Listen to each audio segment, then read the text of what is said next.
The Voynich Manuscript. For years, this mysterious document has perplexed scholars and researchers who have all failed at deciphering the handwritten book. There appear at first glance to be 6 sections: herbal, astronomical, biological, cosmological, pharmaceutical, and recipes. Matching illustrations help to hint at what the writing could signify. With no proper translation of the manuscript yet completed, it has so far been impossible to say for sure where it came from. But the mystery may have finally been solved. I first heard about the Voynich Manuscript 4 years ago. I must say it had instantly captured my interests. The thing that got my initial attention, I noticed that there was a significant number of words that started with the same characters but ended with different characters. This pattern was quite familiar to me since I'm originally Turkish. The Turkish language is an agglutinative one, meaning typically the words contain a root at the beginning and the affixations are added to the root word to create derivative words and sentences. Essentially, this structure was visually very similar to my native Turkish language. I'm an electrical engineer by education and trade. However, reaching an ancient Turkish languages has been a passion of mine for the last 25 years. I initially identified 7 characters by relating them to previously deciphered languages. I first introduced the manuscript to my oldest son Ozan and youngest Alp. Both of them seemed interested in the topic, thus we decided to work on the manuscript as a family project. Now, language and writing structure. The Voynich Manuscript was written in a Turkic language, which essentially is an agglutinative one. And the way that works is, essentially, an agglutinative language is one that has words that are comprised of roots and are later affixed through either prefixes or suffixes and or other roots. Now, by doing this, you can either completely vary the definition of the original word, or you can create variations upon it. And what the author did was just that. Now, the author of the manuscript was actually writing in phonemic orthography, which essentially just means that he would spell things essentially just as he would hear them. Now, the text was written from left to right, just as we would read it. And furthermore, once actually read, it becomes quite evident that the author's use of language demonstrates that the language he used was quite poetic in a sense, because there's also a rhythmic structure. For example, on folio 33V, Sunflower Herbal, if you really follow the text, each and every line is rhythmically matching. So the first thing we did was try and identify the characters that were common between the Voynich manuscript and Old Turkic. Some of the Voynich characters are also used in several Proto-European and early Semitic languages.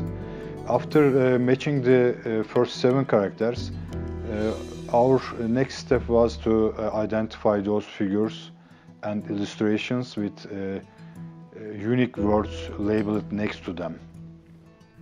Here is an example from the astronomical section of the manuscript. The first thing you will notice in folio 67R is that there were 12 segments in this illustration. So the obvious logic was that each of these segments must be representing the months of a year. Our next step was finding all the names of the month in modern and Old Turkic languages. Then we plugged in the characters that we had deciphered. Currently we are able to match 5 of these months with their corresponding Turkish words. We applied this methodology to the other illustrations, and in doing so, we were able to decipher the remaining characters of the alphabet. Now, the alphabet that was used to write the Voynich manuscript was comprised of 24 basic letters and over 62 combined letters and tamgas. Some of these characters would actually have numerical value and would be used as numbers. Now, over here, I wanted to demonstrate a couple of combined letters and the way they worked. If we take a look at the character ch, which is demonstrated here, and the numerical value 7, which is pronounced yedi. Now, the author would use combined letters such as this one, and it would be pronounced either one of these ways. So it could be pronounced chui, chie, chied, or chiedi. Now, that would have to depend on the way this letter is actually placed within the word. Now, here's another example of how the author was actually demonstrating combined letters through illustrations and imagery. Now, over here, we have a combined letter of P, which is seen right here.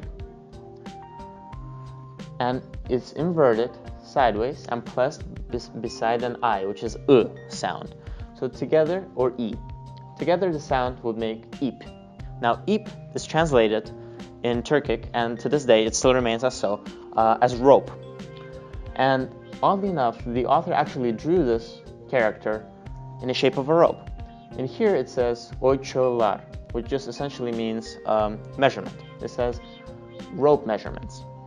During this process, we noticed that other than the base 24 letters, there are also combined letters that are a derivative of the base 24. Furthermore, the manuscript also contains numerical values 1 to 9, and we also noticed that the first letter of the corresponding Turkish words of each number is also used phonetically to represent the combined letter. Now, going back to my astronomical example, it turned out that at the top it was the month of the December, and the months were ordered clockwise starting from January all the way to December. For example, the 10th month is October, and in the manuscript it reads as Olguzar, and using the old Turkish dictionaries it translated as Güzay. In modern Turkish, Güz means autumn and Ay means month. The word Ay in Turkish has two meanings, month and moon. Here it is translating as the month of autumn. Then the 11th month, which is November in Voynich, it can be read as Seperu and Seferi, which translated as Seper ayı and as Sefer ayı in modern Turkish. Seper meaning sprinkling and raining. Another example could be from the 7th month of July, which is read as Çağı Orak in Voynich and as Çağı Orak in modern Turkish. In addition to that, the words Orak and Çorak are both related, as they both refer to the harvesting period of the year. In Old Turkish, one of the meanings Orak directly translates to July as well as harvesting. The word Çorak means arid season, in other words, harvesting in the rainless season. Similarly, we have identified around 30 words with illustrations. Now we were convinced that this is simply plain Turkish. We challenge ourselves by translating a full page of text.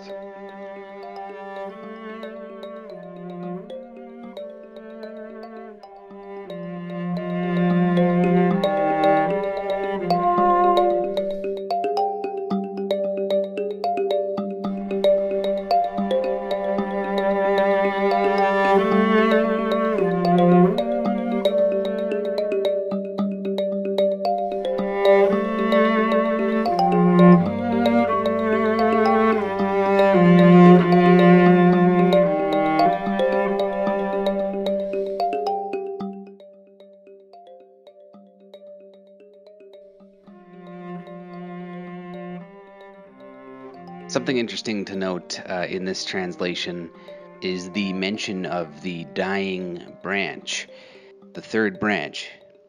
Without the translation, it's actually not easy to notice this branch, but you can see it in the photo here.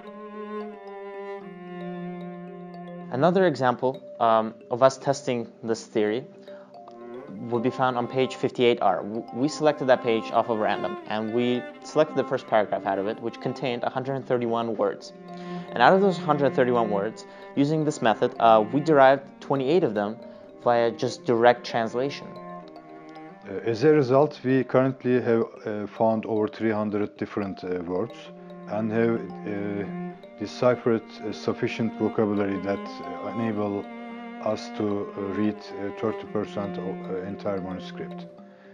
We have just submitted a publication to the Digital Medieval Philology Journal of John Hopkins University.